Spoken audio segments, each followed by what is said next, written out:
جن کے لیے اللہ، جو اللہ کی محبت کے سوا کسی محبت کے محتاج نہیں ہوتے.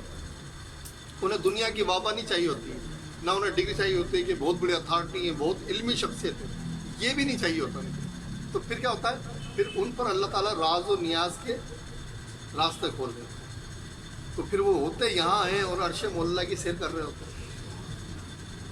تو آپ فرماتے ہیں کہ اللہ تعالیٰ نے اپنی حکمت سے ہمیں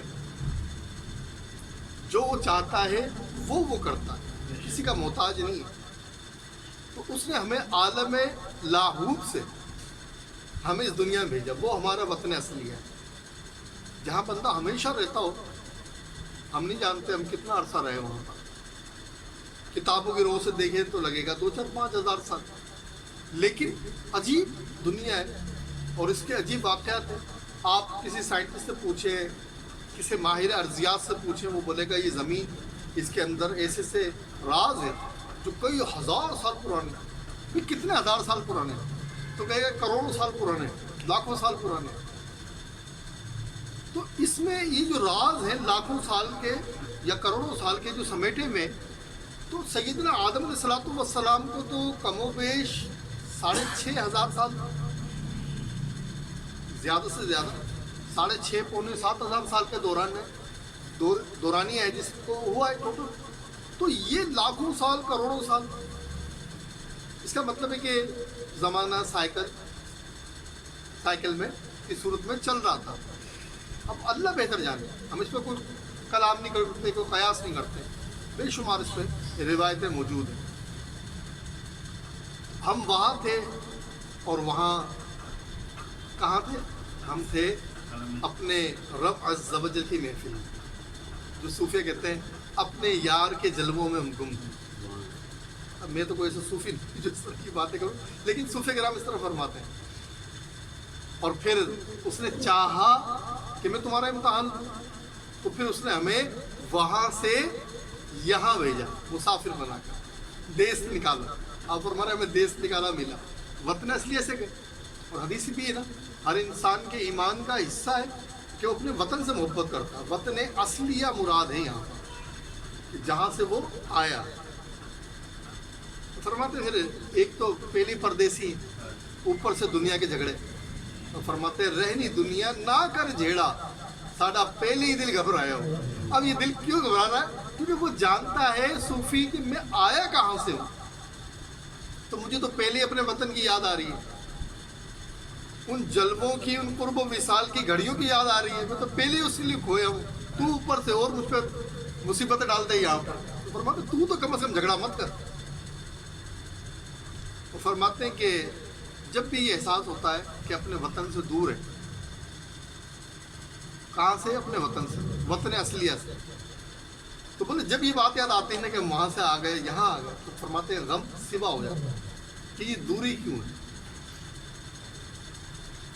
صوفی ہوتا ہے، اس پر ہم نے پہلے بھی کلام کیا کہ کوئی یہ خاص فارم نہیں ہوتی، کسی بھی صورت میں ہو سکتا ہے. ایک ٹھیلا چلانے والا بھی صوفی ہو سکتا ہے. اور میں نے باتیں کی، اتنی کمال کے لوگ بات کرتے ہیں جنہیں ہم سمجھ رہے ہوتے ہیں انہیں کچھ آتا جاتا ہی نہیں ہے. ایسے لوگ مزدور طبقہ، آپ یقین کریں ایسے کمال کے جملے بول جاتے ہیں کہ میں تو بڑی حیرت میں رہتا ہوں کہ سوچتا ہوں یار دیکھو اللہ تعالیٰ نے کیسے علم کے دروازے کھولے. یہ ضروری نہیں ہے بندہ کوئی مدرسوں میں مولویوں کے ساتھ یا صوفیوں کے ساتھ رہا ہوگا تبھی اس پر راز و نیاز کی. نہیں، اللہ جس سے محبت کرتا ہے اس کے دل کو کھول دیتا ہے. پھر وہ آپ کے ساتھ ایسی باتیں کر رہے ہوتے ہیں، ایسی کمال کی باتیں کر رہے ہوتے ہیں کہ آپ کا دل کرتا ہے سنو ان کو سنو. اور بظاہر بالکل دنیا دار، اور کوئی علمی سٹیٹس بھی نہیں، کوئی ٹھیلا چلانے والا، کوئی کباڑی، کوئی دکاندار، کوئی بینک میں بیٹھا ہوا افسر، تو لگتا پکے دنیا دار ہے. لیکن اللہ جب ان کے دلوں کھولتا ہے تو وہ آپ سے ایسی راز و نیاز کی بات کرتے ہیں کہ آپ کو بھی لطف آنے لگتا ہے. تو جو صوفی ہوتا ہے اس کا اصل کیا ہوتا ہے کہ وہ اس کی ساری توجہ اللہ کی طرف ہوتی ہے. تو اسے جب بھی کوئی مشکل پیش آتی ہے پھر وہ کہاں دیکھتا ہے؟ اللہ کی طرف. اچھا، ہمیں دنیا دار لوگوں کو جب پریشانی ہوتی ہے تو ہم کیا کرتے ہیں؟ یا تو ہم اپنے دوستوں کے پاس جائیں گے، ایسے ہی ہوتا ہے نا، پہلے تو گھر میں ڈسکس کریں گے، میاں بیوی سے, بہن بھائیوں سے آپس میں ڈسکس کریں گے, یار نکلو اس مسئلے سے کیسے نکلیں گے. سب اپنے اپنی اٹکل مشورہ لگاتے ہیں, ایسے کرو ایسے کرو, پتہ پڑتا ہے بھی حل نہیں مل رہا, مشکل سے نہیں نکل پا رہے. تو پھر کیا کرتے ہیں, بولے یار وہ اپنا دوست نا بڑا سیانا ہے, سمجھدار بندہ, اس کے پاس چلتے ہیں. پھر وہاں جاتے ہیں, پھر وہاں پر اپنا مسئلہ بیان کرتے ہیں. وہ بھی بیچارہ اپنی خوب, کبھی اس کے اٹکل کام کر جاتی ہے, اس کے مشورے کام کر جاتے ہیں, کبھی نہیں کرتے کام. جب اللہ چاہتا ہے تب ہی کام ہوتا ہے. اللہ ہی وہاں بھی تو جو گرے کھولے گا نا اس کی, وہ اللہ ہی کھولے گا. کسی نے بڑی خوبصورت بات کہی تھی, میں کہہ رہا تھا نا عام لوگ ایسی ایسی باتیں کر جاتے ہیں. ایک دفعہ ایک بندے نے مجھ سے سوال کیا, اچھا میں اللہ کی مرضی, مجھے جواب نہیں آیا سوال کا, ورنہ اکثر تو میں کچھ نہ کچھ تکا لگا ہی دیتا ہوں. تو میں اس کو خاموش ہو گیا, میں اس کو جواب کیا دوں. اب سامنے ایک ایسا بندہ بیٹھا ہوا, وہ موبائل کا کام, اور میرے بھائی ہیں. مطلب میری ذہن کے اندر یہ کہ بس یہ تو اس کو اتنی معلومات, بچہ ہے اس کو اتنی معلومات نہیں. تو کسی نے سوال کر دیا وہاں کہ اسی جگہ فیکٹری جب ہوتی تھی اس زمانے کی بات, کہ بھائی آپ سے ہم استخارہ کروائیں تو ہمیں کیسے پتہ پڑے گا آپ نے صحیح استخارہ کیا ہے کہ نہیں کیا. اب کبھی کسی نے کوئی سوال ہی نہیں کیا ایسا. تو جب اس بندے نے سوال کیا, اپنی بھی سٹی مٹی گم, خاموش, جواب ہی نہیں بنے. کیا بولوں اس کو کہ بھئی اگر ہم تو آپ کے پاس استخارے کے لیے آتے ہیں, ہمیں کیا پتہ آپ کے پاس اتھارٹی ہے نہیں ہے, یا آپ صحیح کرتے ہو غلط کرتے ہو. تو اگر آپ تو غلط کرتے ہو تو ہمیں کیا پتہ, پھر ہم تو پھنس گئے آپ کا جواب لے کر. اب میری سمجھ میں نہیں آیا اس کو جواب دوں تو کیا دوں.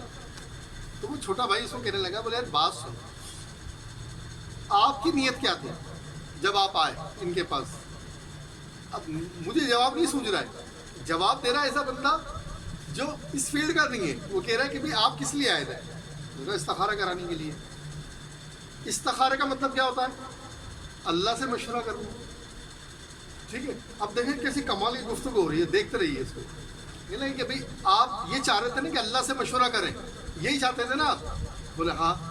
تو آپ بھائی کے پاس نہ آتے, چلتے پھرتے کسی بھی آدمی کے پاس جاتے, آپ کو تو یقین ہونا چاہیے آپ اللہ سے مشورہ کرنا چاہ رہے ہیں. اللہ آپ کو محروم تھوڑی کرے گا, اللہ آپ کو گمراہ تھوڑی کرے گا.